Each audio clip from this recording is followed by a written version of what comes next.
क्या पाकिस्तान और तालिबान के बीच जंग छिड़ेगी?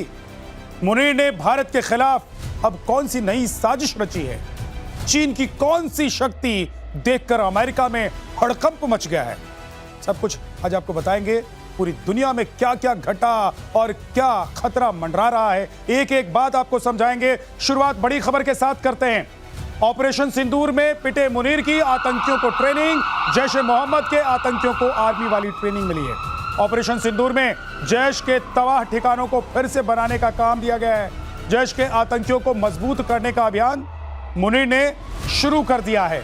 जैश ए मोहम्मद को पाकिस्तानी आर्मी आधुनिक हथियार मुहैया करा रही है। यह बड़ी खबर है।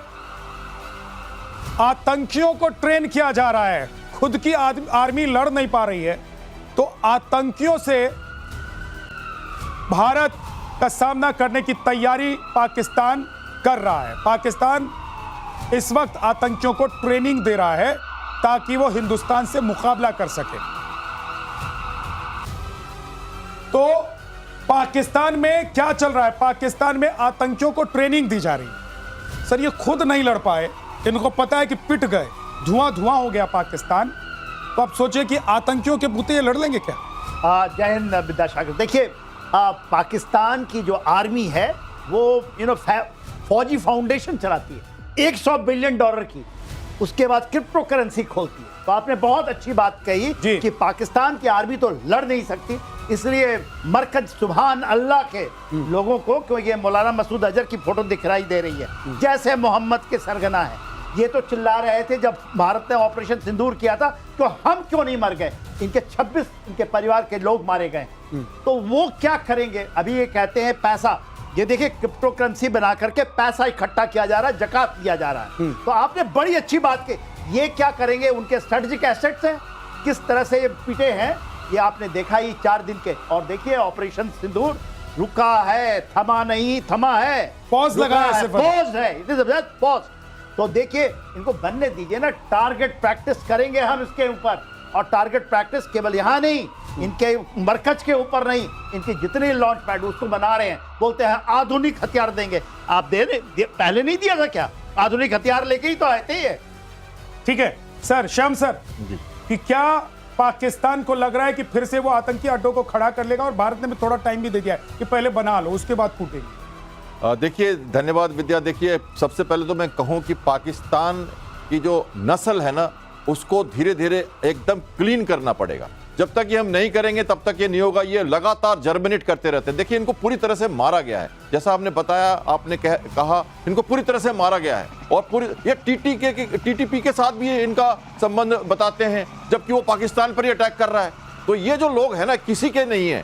और अब ये इनको एक तरह से मुनीर एक तरह से सहयोग दे रहा है, इनके लिए इक्विपमेंट खरीद रहा है, काफी पैसे खर्च कर रहा है। और फिर से इनके जो हेडक्वार्टर जिसको हमने नेस्तनाबूद कर दिया था, उसको ये फिर से खड़ा कर रहे हैं और फिर से ये ट्रेनिंग शुरू कर रहे हैं। तो ये फिर से मरेंगे और इनको फिर से वही पिटने वाली बात होने वाली है जो इन्होंने ऑपरेशन सिंदूर में किया था। ठीक है सर, ये तो बात हो गई हिंदुस्तान पाकिस्तान की।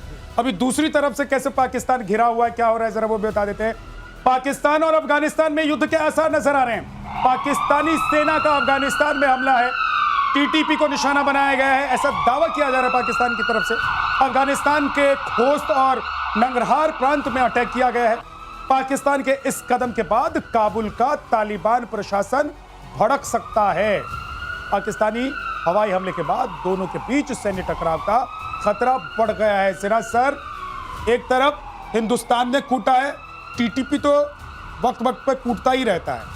और अब अगर पाकिस्तान ये दावा कर रहा है, पता नहीं ये सच है कि झूठ है, मुझे तो झूठ लग रहा है, लेकिन अगर ये सच है तो इसका मतलब एक और मोर्चा पाकिस्तान के लिए खुलने वाला। एब्सोल्युटली। देखिए, ईस्टर्न फ्रंट से तो हम लगे हैं और हाँ, ऑपरेशन सिंदूर रुका नहीं है। जो उनका है, जो वेस्टर्न फ्रंट कहते हैं ये लोग, उनके ऊपर में तहरीके तालिबान पाकिस्तान। और ये कौन सा इलाका है? आपने एक बहुत अच्छा नंगरहार बताया, कोहाट बताया, कौसट बताया। इन जगहों के ऊपर में ये कहते हैं उनके ऊपर हवाई हमला किया इन्होंने। ऐसा नहीं कि पहली बार नहीं किया, ये फाटा का इलाका है, नॉर्दर्न इनको नदर्न एरिया इसको कहते थे, उस इलाके में लगता हुआ इलाका है।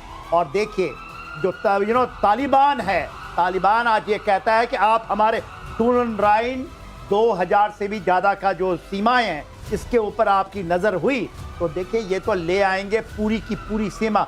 जो इनकी परिकल्पना है तहरीके तालिबान पाकिस्तान की, जिसमें टीटीपी, जिसके अंदर में वो भी शामिल है, अफगानिस्तान के तालिबान, वो है कि इनकी बॉर्डर को हम ले आएंगे जो इंडस रिवर है उतनी डीप इनसाइड खैबर पख्तूनख्वा गया, यही बात होती थी ना जी। खैबर पख्तून गया उधर बलूचिस्तान के ऊपर में जो चीज हो रही है, बलूचिस्तान में इसी तरह की आग लगी हुई है। तो पाकिस्तान के जो टुकड़े हैं वो तो होने ही वाले हैं, वो दिखाई दे रहा है। ये तो भाई भाई को मारेगा, और जिसने ट्रेनिंग दी है, जिसको ट्रेनिंग दी है, यानी कि गुरु को चेला कूटेगा इस मोर्चे पर। श्याम सर, देखिए, उन्होंने मारा है, हवाई हमले किए हैं, और एक कई दिनों से चल रहा है लगातार, 2-3 साल से, जब से तालिबान आया है 2021 से लगातार अटैक ये करे जा रहे हैं। टीटीपी वहाँ से लगातार अटैक करता है और ये बॉर्डर सेंसिटिव हो गया है बहुत ज़्यादा। और वो ये कहते हैं कि इसमें भारत का हाथ है, अफगानिस्तान को हम मदद कर रहे हैं और हम तोड़फोड़ कर रहे हैं। मुनीर ने ये इल्जाम लगाया है कि ये भारत की पहल से हो रहा अफगानिस्तान की तरफ से अटैक, जो बिल्कुल ही गलत है। इसमें हमारा कोई रोल नहीं बनता। अफगानिस्तान के लोग, वहाँ के ट्राइबल जो उस बॉर्डर पर हैं, उनको तकलीफ होती है, वो लड़ते हैं, और जश्न का भी माहौल है क्योंकि 50,000 लड़ाके भेज दिए अफगानिस्तान ने और वो लड़ रहा है उसके अगेंस्ट में। वहाँ पे काबुल में 2 बार देखिए अटैक भी हुआ है, काबुल में 2 हमले भी हुए हैं, उनके 2 जगह उन्होंने एक तरह से ब्लास्ट हुआ है बहुत बड़ा। तो काबुल पूरी तरह से बौखलाया हुआ है और वो उसने लड़ाके भेजे हैं। जश्न का भी माहौल है क्योंकि बच्चे और औरतें मारी गई हैं इस हवाई अटैक में पाकिस्तान की तरफ से। तो उसके जवाब में अटैक किया है पाकिस्तान ने, और एक मीटिंग बुलाई है उन्होंने। एक पॉइंट बताओ, मीटिंग बुलाई है उन्होंने, अफगानिस्तान के जो अगेंस्ट है तालिबान के लोग, उसकी एक मीटिंग बुलाई गई है, और ये सेना उसका मदद करके एक तरह से एक पैगाम दे रही है कि हम कुछ लामबंद हो रहे हैं अफगानिस्तान के अगेंस्ट में। एक बात ये भी है सर कि जहां जहां पाकिस्तान बिना मतलब में टांग अड़ाता है, तो भारत का हाथ वहां जाता है और उसकी टांग खींच लेता है। नहीं विद्यासागर, आप ये जानिए, ये जो कहते थे ना अफगानिस्तान, उनका जो डीप कहते थे ना, हमारा डीप है, स्ट्रेटेजिक डेप्थ है हमारा, वो डेप्थ को तो हमने ही खा गया। और देखिए ये चीज आप वो घबराए हुए हैं। आपने कहा ना मुल्ला मुनीर की ये कोई साजिश नहीं है, उनकी घबराहट है, और वो तो छिपे हुए थे ऑपरेशन सिंदूर में, तो बंकरों में छिपे थे। कहाँ छिपेंगे तो आने वाला समय बताए। ठीक है, अब देखिए पाकिस्तान एक तरफ कहाँ छिपेगा ये पता नहीं युद्ध के हालात में, लेकिन अभी पाकिस्तान डूब रहा है। बाढ़ में डूबे पाकिस्तान का बेतुका बयान आया है। पाकिस्तान ने बाढ़ का जिम्मेदार भारत को बता दिया है।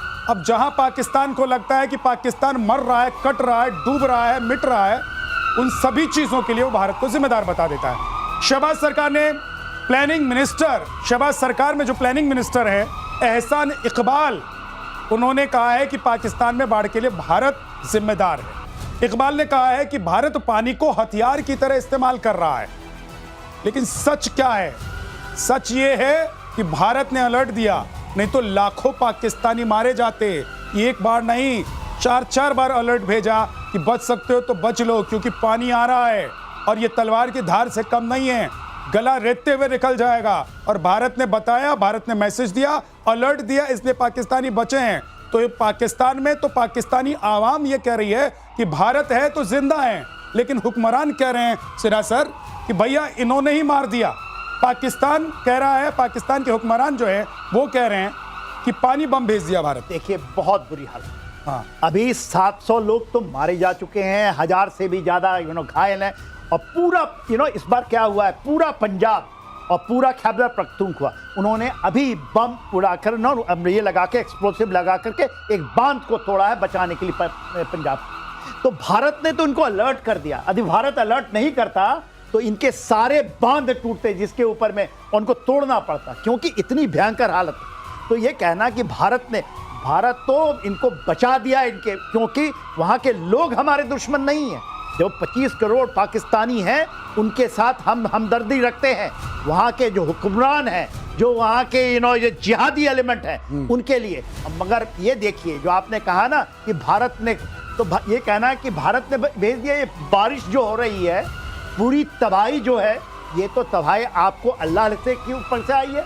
और आपने जो किया है, यदि आपने कुछ किया होता, पूरा का पूरा जो ये सतलज जो रिवर है, जो रिवर लाइन है, उसमें 6 रिवर है, अभी तभी में केवल बाढ़ आई है। ऊपर में यदि आप देख लीजिए, इंडस जो हम सिंधु कहते हैं, यदि हम उसको चिनाब कहते हैं, जब हम झेलम कहते हैं, जब हम इसके नीचे रावी, सतलज, ब्यास, इसमें सब अभी पानी आने वाले बाकी हैं। भारत ने अभी रोक रखा है सतलज और रावी के ऊपर, यदि खोल दिया तो पूरा पाकिस्तान ही ढह जाएगा। इनके इरिगेशन मिनिस्टर की जो बात है ना, ये एक कंट्रोवर्शियल है, ये खुद ही कॉन्ट्रडिक्ट कर रहे हैं उसको। वो कह रहे हैं कि ईस्टर्न जो रिवर्स है हमारे, ये झेलम और रावी की बात कर रहे हैं, वहां कह रहे हैं कि ना क्लाइमेट चेंज हुआ इसलिए इस पर ज्यादा बारिश हुई है।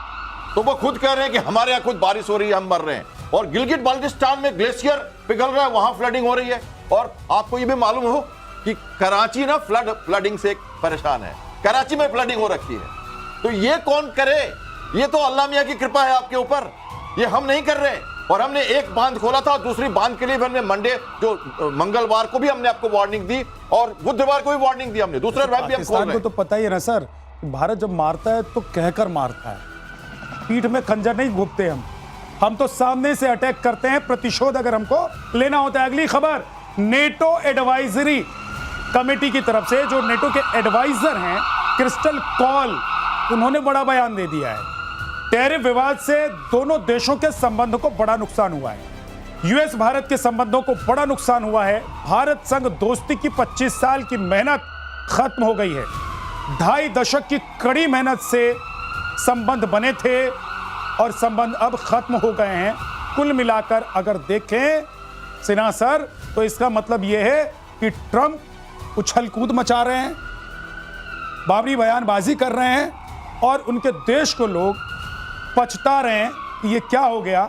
हमने जो 2.5 दशक मेहनत की थी, इतने बड़े मुल्क के साथ जो संबंध बनाया था भारत के साथ, जिससे पूरी दुनिया संबंध बनाना चाहती है, वो ट्रंप की वजह से खत्म हो रहा है। देखिए विद्या क्या है, जो क्रिस्टल कॉल की बात कर रहे हैं, पूरे एडवाइस इंक्लूडिंग जो मेगा उनकी पूरी ये टीम है, वो भी कह रही है कि आपने क्या कर दिया। जो ट्रंप उछल रहे थे tariff war, art of dealing, ये सारी के सारे, आज तो पूरा अमेरिका के अंदर में जो इनकी रेटिंग है वो कहाँ इतनी नीचे चली गई है, लोग खड़े हो गए हैं। और भारत के साथ संबंध 25 साल की जो पूरी अथक परिश्रम, और ये नहीं, अमेरिका के पूरे लीडरशिप, उसके डिप्लोमेट्स, उन्होंने ही जोड़ा था, क्योंकि आपने तो हमारे पीठ में खंजर घोड़ा था 71 में। उसके बाद हमारी जो चीजें हुई और भारत को स्ट्रेटेजिक पार्टनर इन्होंने बनाया, मोस्ट फेवर्ड स्ट्रेटेजिक पार्टनर ही बोलते थे।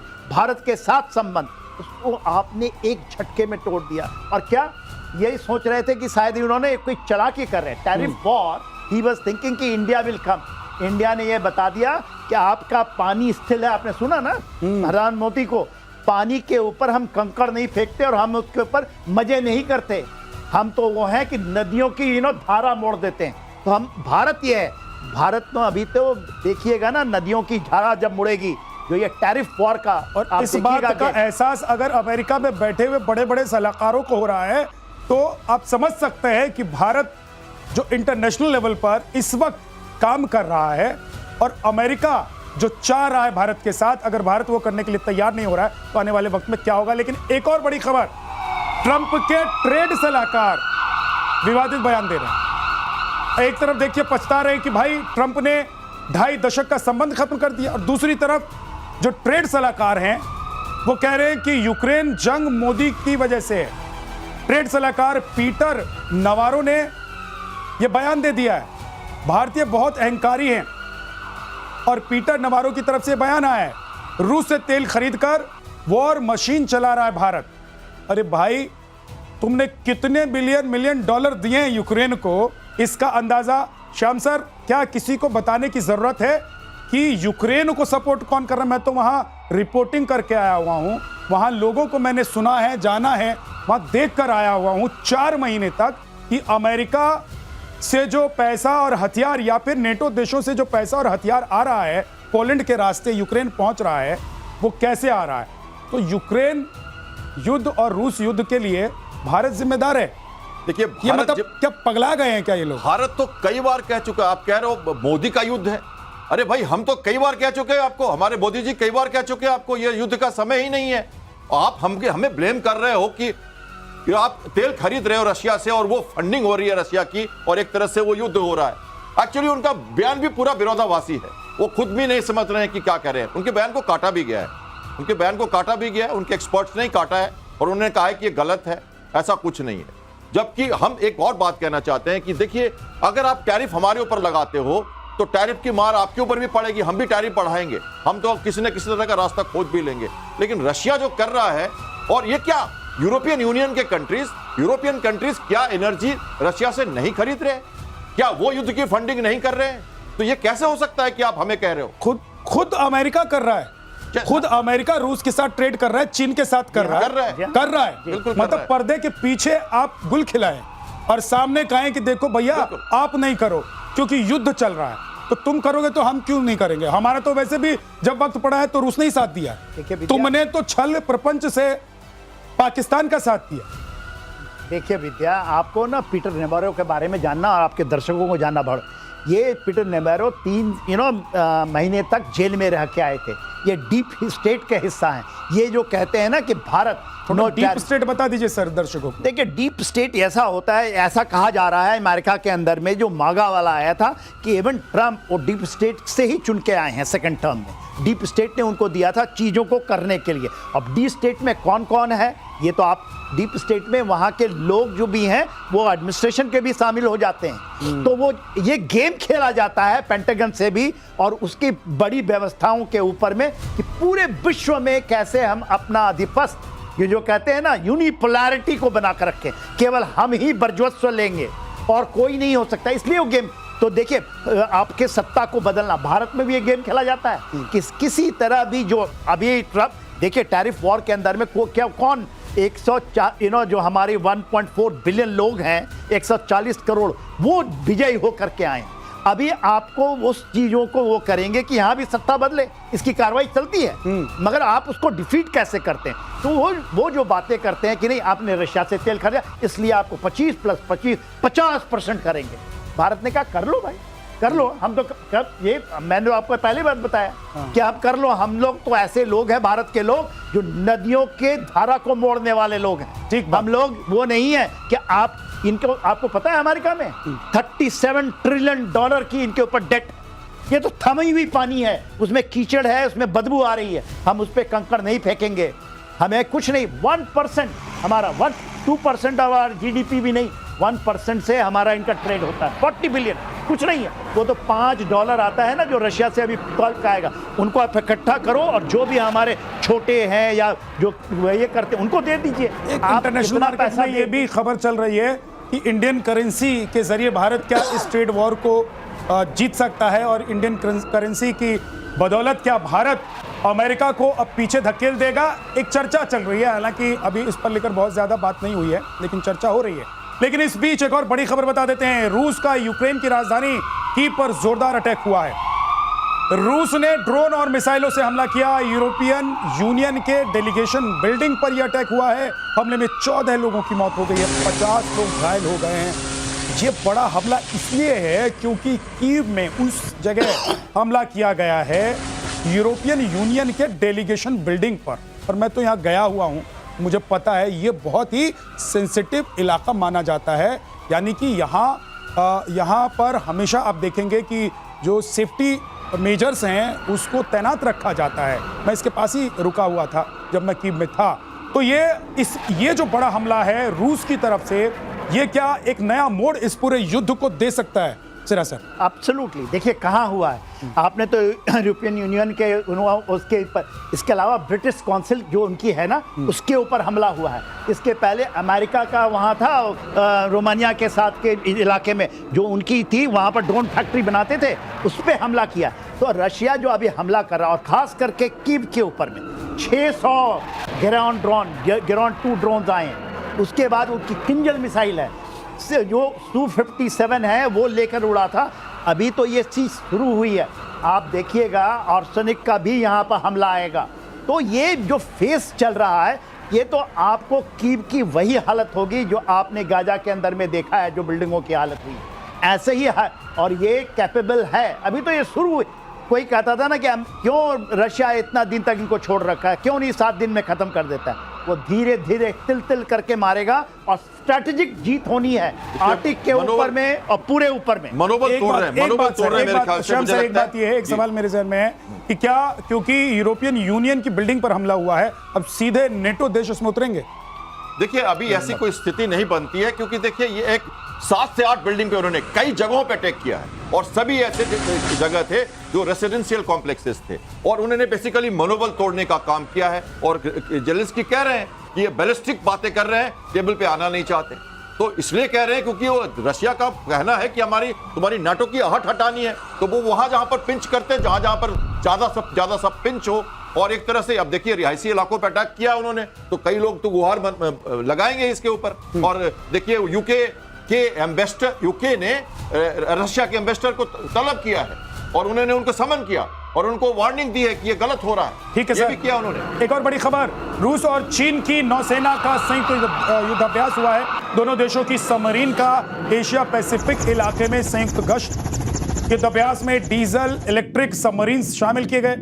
मॉस्को और बीजिंग के बीच बढ़ते सैन्य सहयोग में ये एक अहम कदम है, और इसे अमेरिकी राष्ट्रपति डोनाल्ड ट्रंप को संदेश देने की तरह भी देखा जा रहा है। क्या संदेश है सर? देखिए नेवी का प्रश्न अगर कहें तो मैं ले लूं। जी सर, प्लीज देखिए ऐसा है कि सबमरीन की पेट्रोल कंबाइन करना एक बहुत ही टफ टास्क है और बहुत मुश्किल है, क्योंकि कम्युनिकेशन अंडर वाटर स्टैब्लिश करना होता है और पेट्रोल के एरियाज डिजिग्नेटेड किए जाते हैं। तो ये पहली बार ऐसा हुआ है कि रशिया और चाइना सबमरीन की और इसके लिए बहुत हाई टेक्नोलॉजी चाहिए, ये आसान काम नहीं है, और क्योंकि बहुत सारे इसमें दिक्कतें आ सकती हैं। और 2021 में भी उन्होंने, देखिए जहां तक कि अलास्का की बात करें हम, या पैसिफिक की बात करें, तो या जापान के चारों तरफ 2021 में पहली बार ये 10 से ज्यादा इनका शिप चाइना और रशिया का मिलके जापान के चारों तरफ घूम गया था, और उन्होंने एक पोस्चरिंग दिखाई थी वेस्टर्न पैसिफिक में पूरी तरह से। और उसके बाद से ये बाय द वे हर साल एक्सरसाइज करते हैं वहां पे, और ये कंबाइंड पेट्रोल करके अपनी जो मसल फ्लेक्सिंग करते हैं अमेरिका के अगेंस्ट में। इसमें एक चीज जोड़ो। देखिए अभी क्या हो रहा है, ये व्लादिवोस्टॉक का इलाका है, बेरिंग सी का इलाका है, बेरिंग सी और व्लादिवोस्टॉक, वहां पर सबमरीन वाली है। वहाँ पर उनकी जो पैसिफिक फ्लीट है ये पूरी की पूरी लग गई।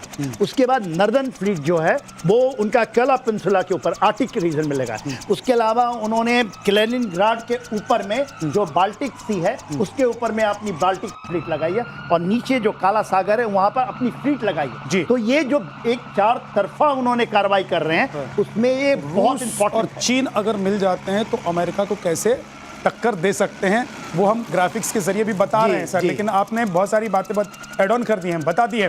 लेकिन एक और बड़ी खबर, कैरिबियन तट पर अमेरिका और वेनेजुएला में तनाव देखने को मिल रहा है। वेनेजुएला ने युद्धपोत और ड्रोन तैनात कर दिए हैं। ट्रंप ने पिछले हफ्ते वेनेजुएला की सीमा पर 4000 मरीन के साथ 3 वॉरशिप भेजे थे, और वेनेजुएला ने यूएन से विवाद पर हस्तक्षेप की मांग की थी, और यूएन से अमेरिकी सैन्य तैनाती पर तत्काल रोक की मांग की थी, लेकिन बात पूरी नहीं हुई। श्याम सर, इस सवाल को आप ही ले लीजिए। तो अब इसका हल क्या ये है कि दोनों लड़ेंगे? देखिए लड़ाई की बात नहीं है। अमेरिकन प्रेसिडेंट ने एक डिक्टेट दिया है।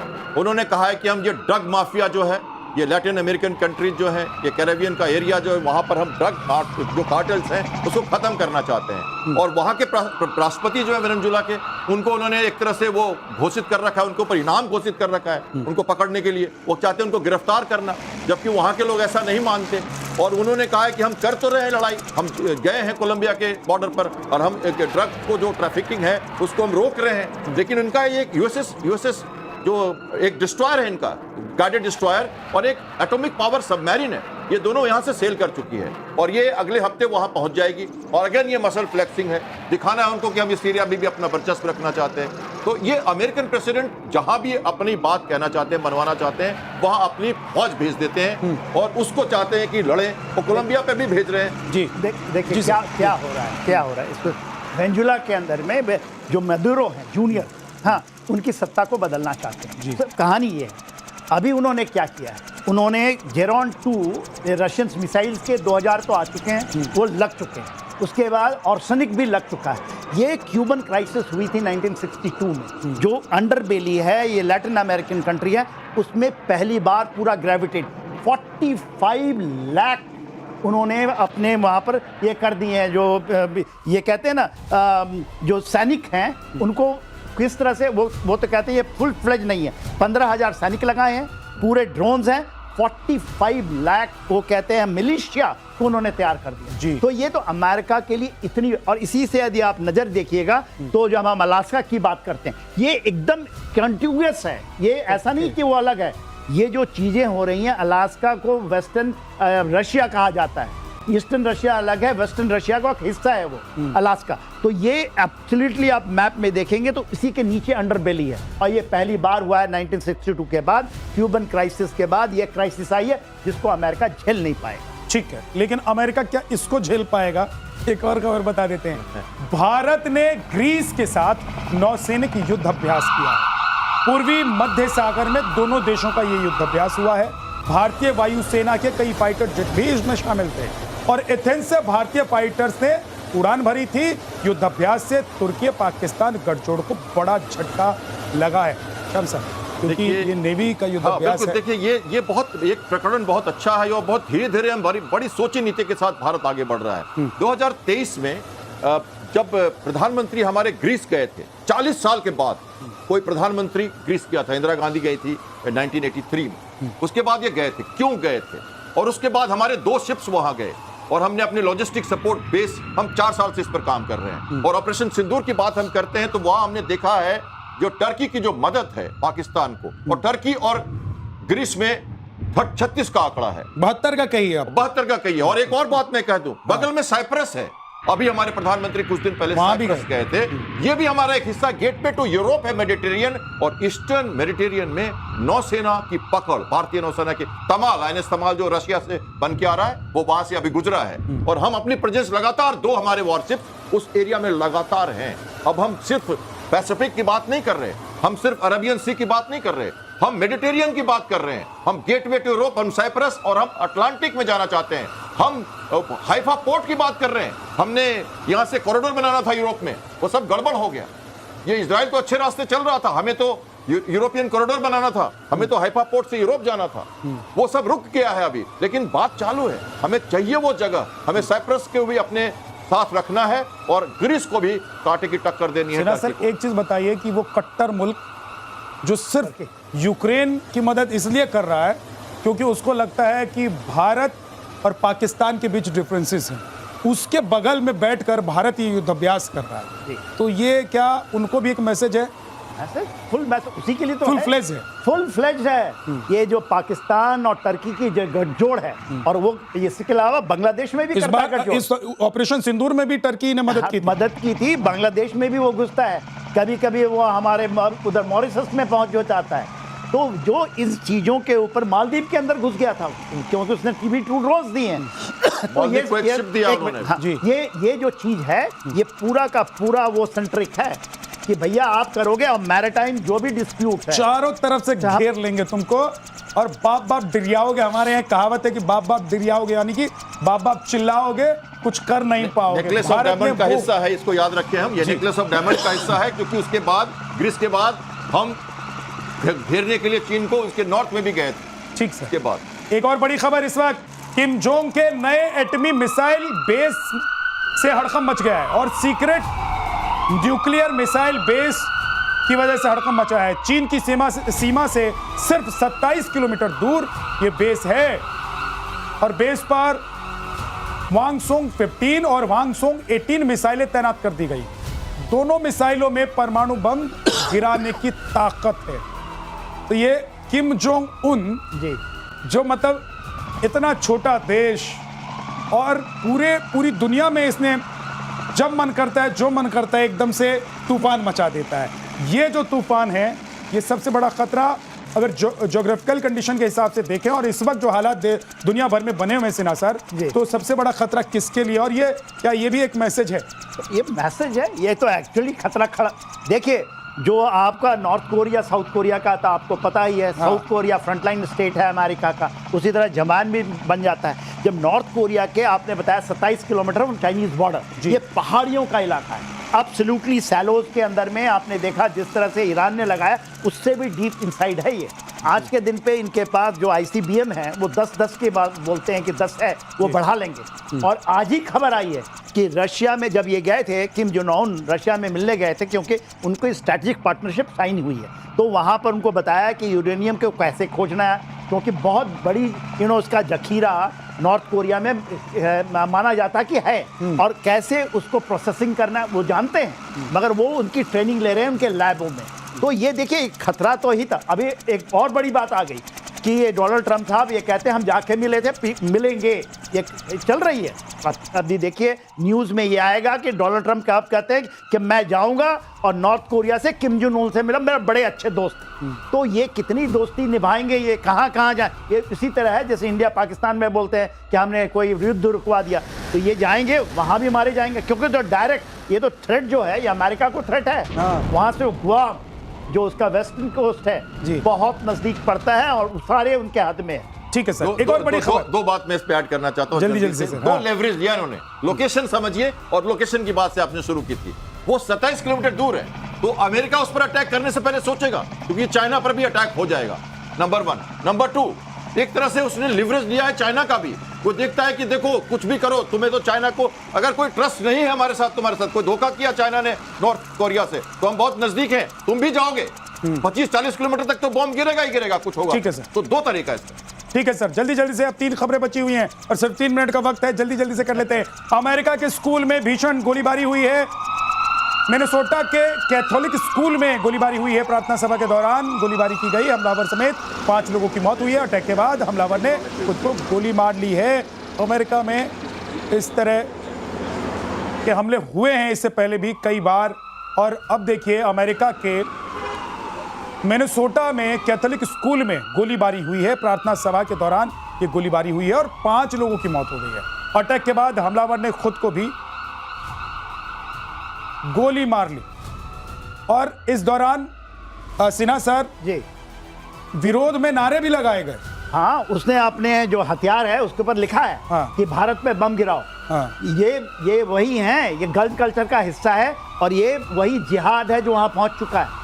और उन्होंने कैथोलिक बच्चों को मारा है 5 के बीच में, मगर ये गल्फ कल्चर का भी हिस्सा है। तो अमेरिका को खुद अपने गिरेबान में झांक के देखिए, और ये जो इस तरह की घटनाएं हैं बढ़ती जा रही हैं पूरे अमेरिका में। गल्फ कल्चर, क्योंकि वहां पर जितने लोग नहीं हैं उसके दुगने हथियार हैं। वैसे भी कहते हैं सर बोए पेड़ बबूल का, तो आम कहां से हो। तो अगली खबर आपको बता देते हैं, नेपाल में तुर्की कर रहा है इस्लाम का प्रसार। अनाथ बच्चों को इस्लामी तालीम का आरोप है। पाकिस्तान के जरिए नेपाल में फंडिंग कर तुर्की, नेपाली गृह मंत्रालय ने इसकी जांच शुरू की है। ये खबर इसलिए बहुत अहम है क्योंकि जो बॉर्डर के इलाके हैं, खासतौर से उत्तर प्रदेश, बिहार, पश्चिम बंगाल, जो नेपाल के बॉर्डर से लगे हुए इलाके हैं, उन इलाकों में बहुत तेजी से पिछले कुछ दिनों में हमने देखा है डेमोग्राफिकली चेंज की जो बात सामने आई है वो होता हुआ दिखाई दिया है। पॉपुलेशन वहां पर मुसलमानों की बहुत तेजी से बढ़ी हुई है। ये बार बार से लाकर बसाए गए सर। ये देखिए, जैसे चाइना पहले कर रहा था, कई सारे कल्चरल सेंटर्स खोल दिए चाइना ने नेपाल में जाके, और नेपाल के रास्ते पाकिस्तान के साथ मिलकर वहां से वो घुसपैठिए भेजता है। जो वो कश्मीर में नहीं कर पाया तो ये इधर से उन्होंने एक नया फ्लैंक खोला है। मुनीर की वार्निंग सुने तो अब कहते हैं अगली बार ईस्टर्न फ्लैंक भी खोल देंगे आपका। तो ये बेसिकली वो कर रहा है टर्की, जो एक तरह से कहते हैं ना दूसरे के कंधे पे फायर करना, तो पाकिस्तान के साथ मिलकर टर्की पाकिस्तान के प्रोपेगेंडा को आगे बढ़ा रहा है, बस वही है। पाकिस्तान के प्लानिंग को दूसरे रास्ते से सफल नहीं होगा। वहां की जनता बहुत सतर्क है, नेपाल हमारे साथ रहेगा। 3 आतंकी आज घुस गए हैं। स्कारलेट बिहार पुलिस हेडक्वार्टर ने जारी किया है और उनके स्केचेस भी जारी किए गए हैं। एक और बड़ी खबर, थोड़ी देर में प्रधानमंत्री नरेंद्र मोदी जापान के लिए रवाना हो जाएंगे। 7 साल बाद जापान यात्रा पर प्रधानमंत्री नरेंद्र मोदी जा रहे हैं। 15वें भारत जापान वार्षिक शिखर सम्मेलन में शामिल होंगे। आर्थिक संबंधों की मजबूती पर द्विपक्षीय बातचीत होगी। 2 दिनों की जापान यात्रा के बाद सीधे वो चीन जाएंगे, और जिससे अमेरिका की धड़कन बढ़ जाएगी, क्योंकि आपको मालूम है इस वक्त सिनेरियो कैसे धीरे धीरे बदल रहा है।